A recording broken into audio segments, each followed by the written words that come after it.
कहते बताओ कोई बात नहीं, मैं कुछ नहीं कहूँगा। कहती है यहाँ पर मैंने वंकी को बुला रखा है, एक प्रकोष्ठ में वंकी को भोजन परोसा है।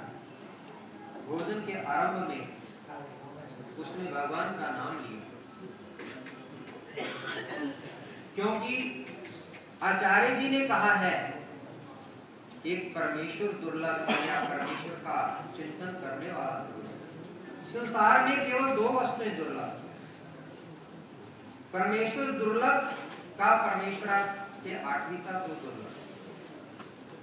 एक परमेश्वर दुर्लभ और परमेश्वर का चिंतन करने वाला दुर्लभ। इसके मुख में भगवान का नाम है, इसलिए मैंने इसको निमंत्रण।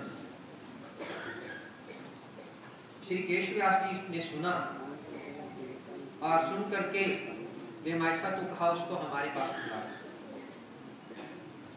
वंकी को बुलाया गया, डरता हुआ वंकी आया, केशव व्यास जी से क्षमा मांगने लगा। केशव व्यास जी ने उसको उपदेश दिया, क्यों बेटा अपना जीवन बर्बाद करता है, ये जीवन अनमोल है, इस जीवन का सदुपयोग करना चाहिए। वंकी ने अपने दुर्व्यसनों को देखते हुए उनसे क्षमा मांगी और उनको कहा मुझे क्षमा कीजिए, मैं पुनः इस तरह से नहीं करूंगा। प्रायश्चित लिया। श्री केशव व्यास जी कहते हैं मैं आपको क्षमा करता हूं, लेकिन ध्यान रखना पुनः ऐसा अपराध न होने पाए। उन्होंने उसको क्षमा कर दिया और श्री केशव व्यास जी वहां पर कुछ देर रुक करके आगे बढ़ गए। एकत्र भोजन किया, उसको बिठला करके साथ में फिर आगे बढ़ गए।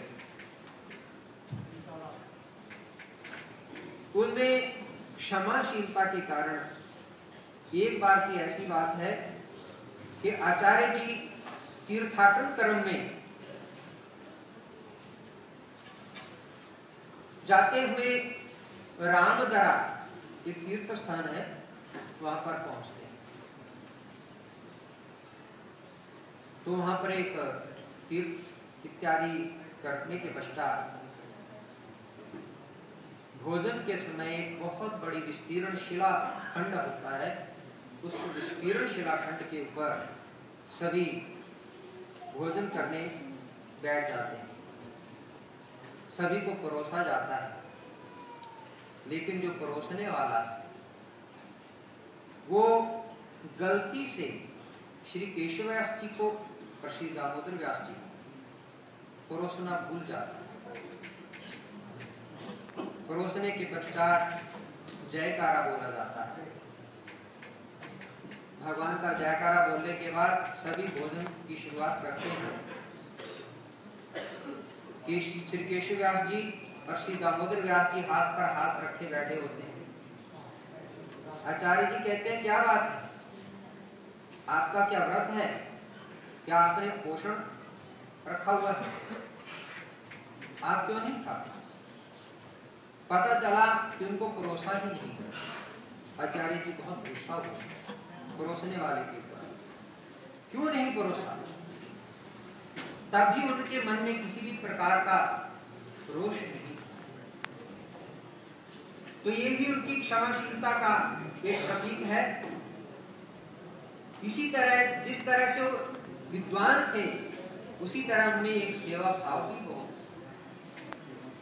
जैसे कि आपको बतलाया गया है, जो विद्वान होता है उसमें नम्रता भी होती है, सेवा भाव भी उतना होता है।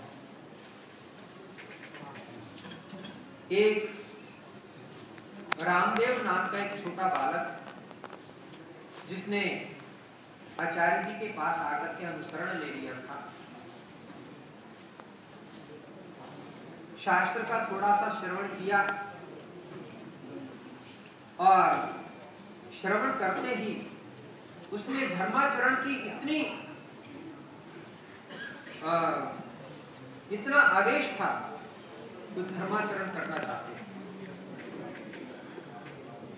शास्त्र का थोड़ा सा श्रवण करके आचार्य जी से अनुमति लेकर के अटल विजन की ओर जब जाने लगे तो आचार्य जी ने उनको अपने पास बुलाया, भेंट की। भेंट से मालूम हुआ कि उनको बहुत बड़ा ज्वर से आक्रांत है, लेकिन फिर भी वो माने नहीं। कहने लगे मुझे अटल विजन करना ही, अटल के लिए जाने लगे। तो उस समय उसका ध्यान रखने के लिए उन्होंने श्री केशव व्यास जी और श्री दामोदर व्यास जी, उन दोनों को, दोनों मित्र थे, दोनों को उसकी जिम्मेवारी दे दी। जहां ये जाते रामदेव जी पीछे पीछे ये ध्यान रखते,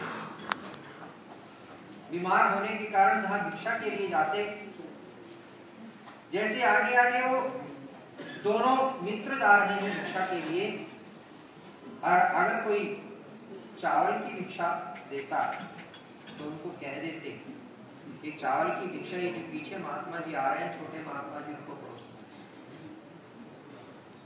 तो ऐसा हुआ करता।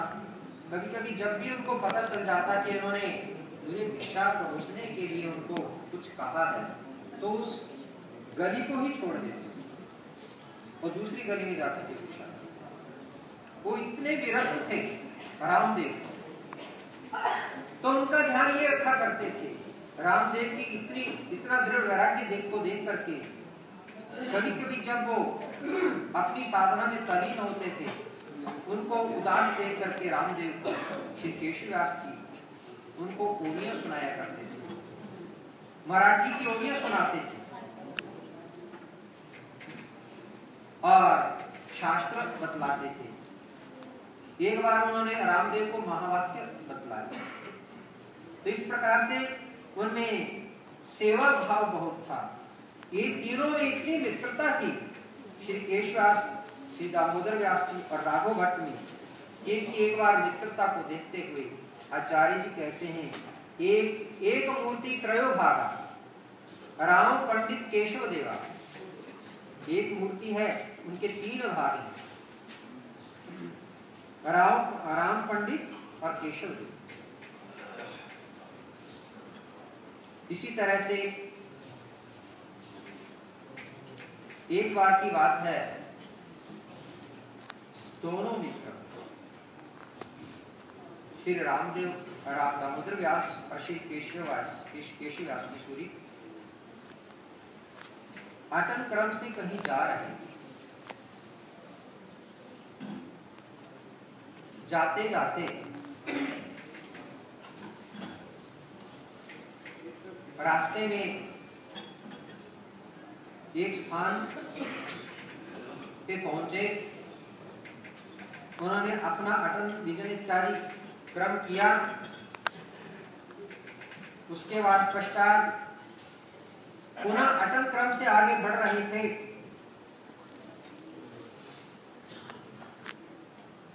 तो एक